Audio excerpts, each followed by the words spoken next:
Para entender correctamente la guerra de Vietnam, primero deberemos remontarnos a la Segunda Guerra Mundial.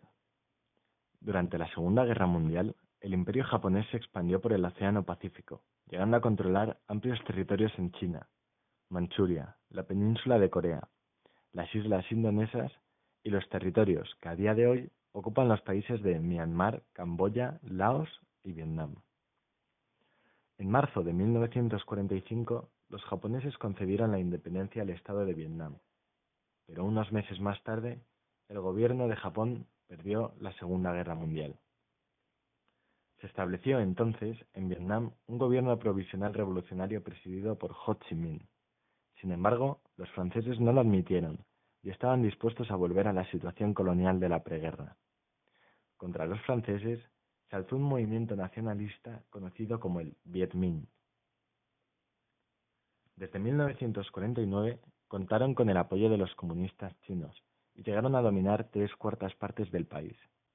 En el 1954, el ejército francés fue cercado y hecho prisionero en Dien Bien Phu.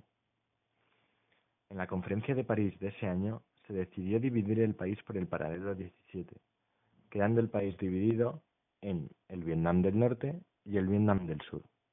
En el Vietnam del Sur, Ngo Dinh Diem estableció una dictadura que fue apoyada por los Estados Unidos, el cual estaba dispuesto a sustituir a Francia en el disfrute de las riquezas mineras vietnamitas.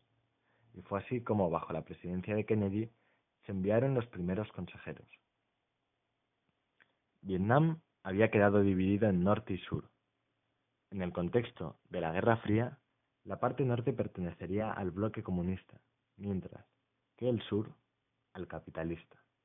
La dictadura anticomunista de Ngo Dinh Diem estuvo caracterizada por ser una dictadura corrupta. La corrupción y la intromisión de Estados Unidos en Vietnam, por sus intereses económicos y por su política de contención al comunismo en todos los ámbitos, hizo que surgiese contra el gobierno vietnamita en el 1960 una guerrilla conocida como el Vietcong y que tendría como brazo político a la FNL.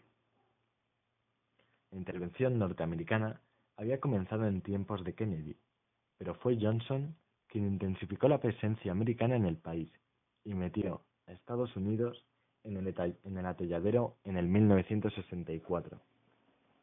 A partir de 1968, las tropas de Vietnam del Norte, bien armadas por la Unión Soviética y China, se lanzaron sobre el sur, en la conocida ofensiva del Tet. Las tropas americanas consiguieron hacerles frente e incluso vencer, pero fue de una manera pírrica. El creciente número de bajas americanas y de presupuesto en una guerra extranjera contribuyó al hundimiento moral del conjunto de la población.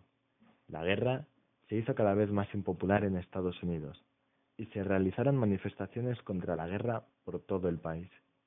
La impopularidad de Johnson hizo que no se presentase a la reelección y que Nixon se hiciera con la presidencia. La idea de Nixon consistía en vietnamizar el conflicto, es decir, sacar de Vietnam a las tropas americanas, a cambio de armar más a las tropas vietnamitas del sur, con el objetivo de que fuesen los propios vietnamitas los que luchasen su guerra. Avances y retrocesos en el conflicto llevaron a Nixon a ordenar la invasión de Camboya y Laos, países por donde se había expandido el comunismo. En 1973 concluían las negociaciones de la Conferencia de París y se establecía el cese de los combates y la retirada estadounidense de Vietnam del Sur. En abril de 1975 se consumaba la victoria de la FNL, el fracaso definitivo de Estados Unidos y la unión entre el norte y el sur, proclamándose así la República Socialista de Vietnam un año después. El ejército americano, que se creía invencible, había sido derrotado y durante unos años se replegó sobre sí mismo. La guerra fue un triunfo para la Unión Soviética, que extendió el comunismo por la zona.